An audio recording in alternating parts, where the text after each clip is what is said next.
Hey everyone, and welcome to the Coaching Corner. Today, we're diving into a really exciting story out of Texas, a major breakthrough in reading language arts, or RLA.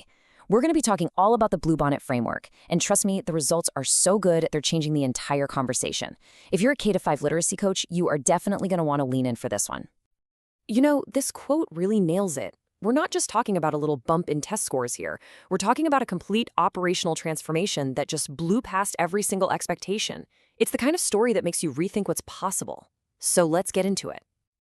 And that is the big question, isn't it? It's one thing to hear about amazing success, but what we all really want to know is how? What's the secret sauce?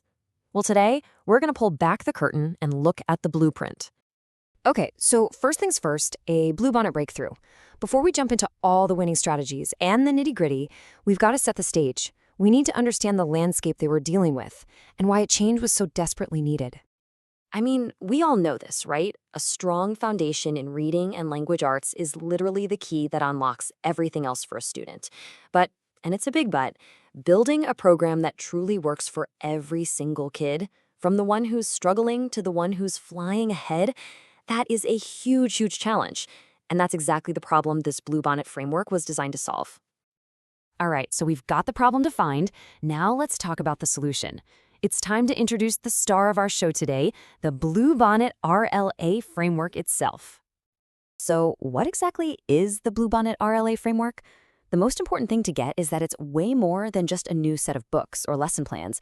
It's a whole philosophy, an entire approach, and it's all built on two non-negotiable pillars: getting kids deeply engaged and a relentless laser focus on building those core foundational skills. This image really says it all, doesn't it? I love this analogy. Think of a Texas bluebonnet. You've got this one strong, deep root system, and that supports this beautiful bloom with all these different petals. Well, here, that root is the framework. It's the strong foundation. And the winds, all those petals, are the amazing outcomes that grow from it. We're talking better collaboration, smarter data, and way more engaged students. Now, this success didn't just happen by magic. It was built, step by step, on a super solid foundation. First, they were strategic. They mapped everything out. Second, and this is so critical, they went all in on getting teacher buy-in. They made educators true partners in the process.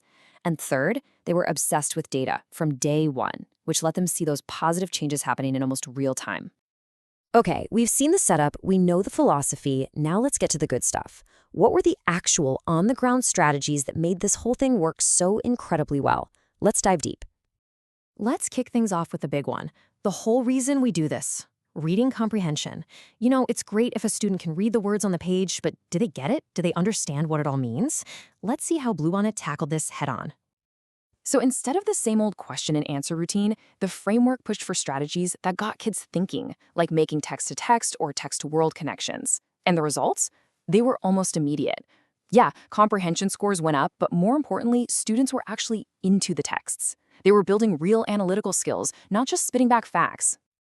All right, next up is a challenge that every single one of us in education knows all too well. How do you meet the needs of 30 different kids in one classroom? Well, this is where the framework's approach to targeted differentiation was a total game changer. And here's the key. This was the absolute opposite of a one-size-fits-all approach. The framework gave teachers actual, practical tools, things like flexible grouping ideas and different levels of reading passages, so they could give struggling students the support they needed while at the same time pushing the advanced learners with enrichment. It meant that every single student had a real path to grow. And you know, this might just be the secret ingredient to the whole thing. This was not a set it and forget it kind of plan, not at all. There were these constant feedback loops, teachers talking to coaches, coaches talking to admin, and back again. This let them make little tweaks and adjustments along the way, constantly improving and making the program even better.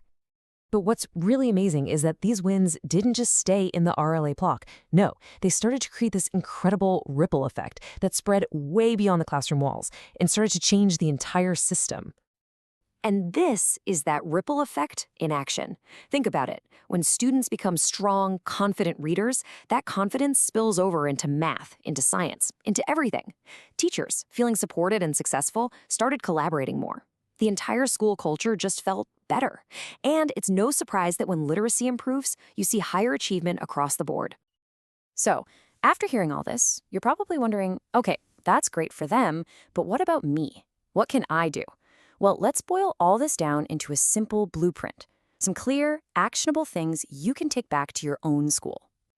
So here it is, your cheat sheet. Number 1, put your teachers first. Get their buy-in and make them partners from day 1. 2, build in those feedback loops so you can adapt. 3, use your data like a compass to know if you're heading in the right direction. And finally, focus on those powerhouse strategies for comprehension and differentiation, and build a culture where everyone is working together. That's the recipe. Look, what we've covered today is really just scratching the surface. So if you're feeling fired up by this and you're ready to learn more, there are plenty of resources out there to help you start planting the seeds for these kinds of wins in your own community. So I want to leave you with this one question to think about after hearing everything today. From getting real teacher buy-in to using targeted differentiation, what's the very first win, big or small, that you want to make happen in your world?